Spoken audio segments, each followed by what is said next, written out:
Hey guys, Filmsuit here. I just got back from Savages. I'm not dressed up for this movie review, because the movie was not worth dressing up for.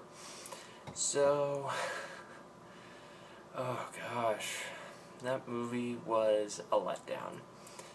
Like, from the opening 5 minutes, where Blake Lively's narration during a sex scene with Taylor Kitsch is, I have orgasms, he has wargasms. Yeah, worst line ever written, probably in the last couple of years. So that's one thing. Two, yeah, how does a trio of lovers celebrate and go out to dinner, get high, have sex, right after they have just been threatened by a cartel and shown a video of a bunch of people getting decapitated with a chainsaw? Is that some form of hedonism that no one told me about? Yeah. So, Aaron Johnson, I loved him in Kick-Ass, but gosh, he whined and whined and whined in this movie. And Blake Lively was a ditz. I'm sorry, I don't like her at all, with the exception of the talent. She was good in that. Taylor Kitsch, all he was good for really is just beating people up, and he does that pretty well, actually, but his acting is kind of limited. I will say, though, and John Travolta as the DEA agent, absolutely annoying. I couldn't stand him. After a while, I just wanted to punch him in the face. Alright, now, for the bad guys, Benicio del Toro and Selma Hayek, they were great. Like, they were probably the most interesting characters in the movie. Like, Selma was very lethal, but at the same time, you kind of feel sorry for her once you learn her backstory. I don't want to spoil that. And, Benicio del Toro, he is an idiotic psycho, but my gosh, he is just, yeah, he was great. That's probably one of his most entertaining roles to date, especially when he utters the lines, "Stop telling me to think."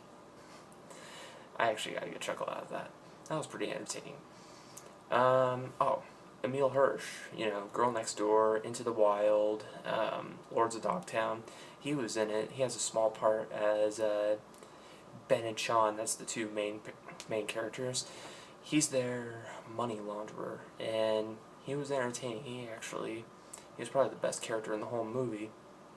Now, as you could expect from the trailers, the movie is incredibly violent and very ugly, and I will give Oliver Stone credit for the way he filmed the violent scenes. Like, he knew how to make them as ugly and disturbing as possible in terms of camera angles, lighting, etc. However, I'm not a fan of him I don't know, it felt like he was ripping off Tony Scott's flashy jump cut style that he had in Domino and Man on Fire, or even Neville Dean Taylor, what they did with Crank.